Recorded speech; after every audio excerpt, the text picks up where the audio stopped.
लगता है कि हम उस विषय की बात ना करें। हमारी बात इस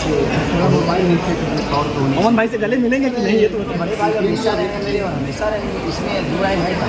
तो मेरे सम्मानित हमेशा रहे, आज भी कल भी हैं और आजीवन हमेशा मेरे सम्मान में है वो, और हमेशा मैं सम्मान करूँगा, क्योंकि भोजपुरी के अंदर संस्कार है, और संस्कार है तो संस्कार में ये हमारे बड़े भाई लोग हैं, इनको देख कर हम बड़े हुए हैं और इनके आदर्श इनको अपना आदर्श बनाते ही हम बड़े हुए हैं। तो कोशिश हमारी हमेशा अपने क्षेत्र में रहती है कि हम बेहतर से बेहतर काम करें और उसी पर चर्चा करें तो ज़्यादा बेहतर है, क्योंकि काम से ही चीज़ें बड़ी होगी, विवाद से चीज़ें बड़ी नहीं होगी, काम से बड़ी होगी। और मुझे लगता है कि हमें काम ही करना जौना समय के हमनी के बेसब्री से इंतजार रहा उस समय आ गई बात। धुरंधर भैया के हमनी के गली गली खोजत रहनी असल, लेकिन धुरंधर भैया पहुंच गई बड़ान लखनऊ के रामाडा होटल में। साथ में पवन सिंह के एंट्री तो लोग जरूर देखनी हलो। तो अब उस समय दूर नहीं खे जब धुरंधर भैया अब पवन सिंह मतलब कि खेसारी लाल यादव और पवन सिंह एक दूसरे के सामने हो ई मूवमेंट देखे खातिर भैया पूरा फैंस पूरा भोजपुरी इंडस्ट्री इंतजार करता है कि ये लोग एक दूसरा से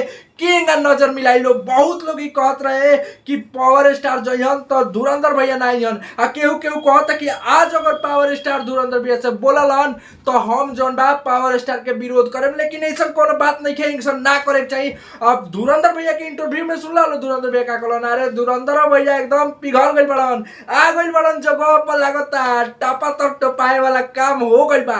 अब धुरंधर भैया पावर स्टार के मिले में तनियो सा देर ना हुई, कुछ देर के बाद आप लोगों के अपडेट जरूर मिली कि यहाँ पर जौन बा धुरंधर भैया पावर स्टार दोनों जना साथ में जौन बा सेल्फी लेता लो चाहे बात करता लो भोजपुरी के बारे में। तो भैया उस समय आ गई बा, अब इंतजार करे के बस। पावर स्टार एकदम शेर खानी एंट्री कैले बड़न, साथ में मनोज तिवारी, रवि किशन, अवधेश मिश्रा, बहुत लोग जौन बा भोजपुरी मतलब कि पूरा भोजपुरी चल गई बा, खाली एक जना नजर ना आवेली है कहीं, उहे के भोजपुरी के क्वीन अक्षरा सिंह का जाने उ कबले अइहन। लेकिन भैया खेसारी लाल यादव और पावर स्टार पवन सिंह दोनों जना पहुंच गई बा लखनऊ के रामाडा होटल में। एकदम बवाल एंट्री बवाल। अब कुछ देर अब उ पल दूर नहीं के भैया जब पावर स्टार पवन सिंह आ खेसारी लाल यादव आमने सामने होइलो। अब फैंस एक बेसब्री से इंतजार करता लो,